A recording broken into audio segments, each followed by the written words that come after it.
నమస్కారం. భగవద్గీత రెండవ అధ్యాయము సాంఖ్యయోగము. మనం 62వ శ్లోకం వరకు చెప్పుకున్నాం. ఈ 62వ శ్లోకం ఏమిటంటే, ధ్యాయతో విషయాన్ పుంసః సంగస్తేషు ఉపజాయతే సంగాత్ సంజాయతే కామః కామాత్ క్రోధోభిజాయతే. అంటే విషయ చింతన చేయు పురుషునకు ఆ విషయముల యందు ఆసక్తి ఏర్పడును. ఆసక్తి వలన ఆ విషయములను పొందుటకై కోరికలు కలుగును. ఆ కోరికలు తీరనప్పుడు క్రోధము కలుగును అని. అసలు మనకు కోపం ఎట్లా వస్తుంది, దానికి మూలం ఏమిటి అనేటువంటిది రూట్ కాజ్ అనాలిసిస్ చేస్తున్నారు ఇక్కడ పరమాత్మ. అంటే దేని వలన వస్తుంది? విషయ చింతన. విషయం అంటే ఏంటి? ఇంద్రియాలకు సంబంధించినవి, శబ్ద స్పర్శ రూప రసగంధాదులు. ఒక్కసారి మనం ఆలోచిస్తే మనకు కోపం దేనికి వస్తుంది అంటే, మన ఇంద్రియాలకు సంబంధించినటువంటి విషయాల మీద ఉన్నటువంటి ఆసక్తి వల్లనే అవి తీరకపోవడం వల్ల మనకు కోపం వస్తున్నది. సరే, ఈ కోపం వస్తే ఏం జరుగుతుంది అనేటువంటిది ఈ 63వ శ్లోకంలో మనకు పరమాత్మ చెప్పారు. దీన్ని సైంటిఫిక్ ఎక్స్ప్లెనేషన్తో కూడా ఒక్కసారి సరిపోల్చుకుందాం. ఈ రోజున మోడర్న్ సైన్స్ ఏం చెబుతున్నది, ఆ రోజున ఇన్ని వేల సంవత్సరాల క్రితం పరమాత్మ ఏం చెప్పారు.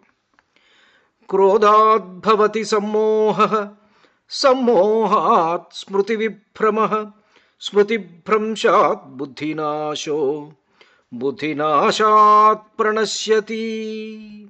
క్రోధాత్ అంటే క్రోధము వలన, సమ్మోహ అత్యంతమైన మోహము, భవతి ఉత్పన్నమగును, సమ్మోహాత్ ఆవ్యామోహము వలన, దాని వలన స్మృతి విభ్రమ. స్మృతి అంటే జ్ఞాపక శక్తికి భ్రమ ఏర్పడుతుంది, జ్ఞాపక శక్తి భ్రమిస్తుంది. బుద్ధి స్మృతిభ్రంశాత్ స్మృతిభ్రమ వలన, బుద్ధినాశ బుద్ధి జ్ఞానశక్తి అంటే రేషనల్ డిస్క్రిమినేషన్ అది పోతుంది. బుద్ధినాశాత్ బుద్ధి నశించడం వలన, ప్రణశ్యతి ఆ పురుషుడు తన స్థితి నుంచి పతనమగును. ఎంత చక్కగా చెప్పారు చూడండి పరమాత్మ. అట్టి క్రోధము వలన వ్యామోహము కలుగును, దాని ప్రభావము వలన స్మృతి చిన్నాభిన్నమగును. స్మృతి భ్రష్టమైనందువలన బుద్ధి అనగా మనుజుడికి జ్ఞాపక శక్తి నశించును. అది నశించడం వలన, బుద్ధి నాశము వలన మనుష్యుడు తన స్థితి నుంచి పతనమగును. ఇది అన్నమాట. ఇవన్నీ దేని వలన వస్తున్నాయి? వీటన్నిటికీ మూల కారణం ఏంటి? ధ్యాయతో విషయాన్ పుంసః అంటే ఇంద్రియాలకు సంబంధించినటువంటి ఈ విషయాల గురించి ఆలోచించటం వలన, అవి తీరకపోవటం వలన మనిషిలో క్రోధం వచ్చి ఆ క్రోధం మనిషిని పతనానికి దారితీస్తుంది. Then what is the scientific explanation? What are the impacts of this anger on the brain అంటే, ద ఎమిగ్దలా హైజాక్. ఈ ఎమిగ్దలా అనేటువంటిది బ్రెయిన్లో ఆల్మండ్ షేప్డ్ అంటే బాదంకాయ షేప్లో ఉండేటువంటి ఒక structure. It's an almond shaped structure in the limbic system which identifies the threats. మనకు కలిగేటువంటి ప్రమాదాలని ఇది గుర్తిస్తుంది. ఇట్ యాక్ట్స్ ఫాస్ట్, చాలా స్పీడ్గా యాక్ట్ చేస్తూ, often hijacking the brain's rational processing. Brain చేసేటువంటి రేషనల్ ప్రాసెసింగ్ అంటే ఎస్ ఆర్ నో విచక్షణ, ఆ విచక్షణ అనేది హైజాక్ చేసేస్తుంది. అంటే విచక్షణ అనేది ఉండదు. The prefrontal cortex this is the executive part of the brain అన్నమాట. Responsible for logic and judgement. మనలో ఉండేటువంటి లాజిక్ని, జడ్జిమెంట్కి ముఖ్యమైనటువంటిది ఏమిటయ్యా అంటే ప్రీ ఫ్రాంటల్ కార్టెక్స్. ఇదేమవుతుంది అసలు?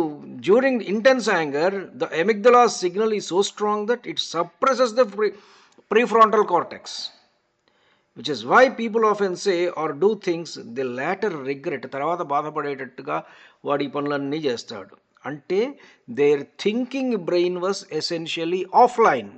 తీసేస్తుంది, పక్కన పెట్టేస్తుంది థింకింగ్ బ్రెయిన్. ఆలోచనా శక్తి కోల్పోతాడు అని చెప్తోంది వాళ్ళ మోడర్న్ సైన్స్ కూడా.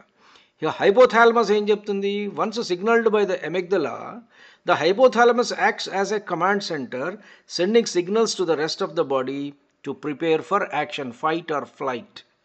అంటే ఇక అక్కడతోటి వాడు ఏదో యుద్ధాలకు పోవటం, వాటికి పోవటం, వీటికి పోవటం, ఆ తర్వాత పతనమైపోవటం అనమాట. ఇది జరిగేటువంటిది. Heart rate, blood pressure spike వస్తుంది, అది కార్డియోవాస్కులర్ సంబంధించినటువంటి. రెస్పిరేటరీకి సంబంధించిందేమో breathing becomes rapid and shallow, muscular సంబంధించింది ఏమిటంటే muscles in the jaw, shoulders and fist tense up, ఎందుకంటే ఫైట్ ఆర్ ఫ్లైట్ సిచ్యువేషన్లోకి వస్తాడు కదా. Integumentary skin may flush and perspiration increases, చెమట పట్టిపోతుంటుంది ఒళ్ళంతా. డైజెస్టివ్ సిస్టంలోనేమో blood is diverted away from the gut to the limbs, so మనకు digestion కూడా పాడైపోతుంది. ఇన్ని రకాలైనటువంటి ఇబ్బందులు, ఇంత పతనావస్థకు మనిషి దేనివల్ల వెళుతున్నాడయ్యా అంటే ధ్యాయతో విషయాన్ పుంసః, ఈ విషయాలను గురించి ఆలోచించడం వల్ల మనిషి ఈ రకంగా పతనమవుతున్నాడు. కాబట్టి ఈ 2 శ్లోకాలను మనం కలిపి చదువుకుంటే మనకు తెలుస్తుంది.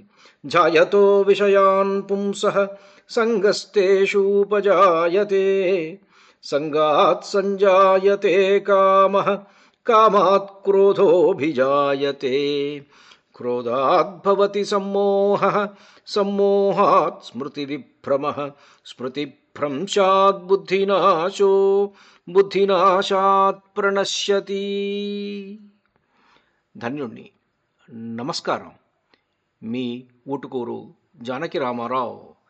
మనం ఇప్పుడు 12వ అధ్యాయంలో సాంఖ్యయోగంలో 62, 63 శ్లోకాల గురించి చెప్పుకున్నాం.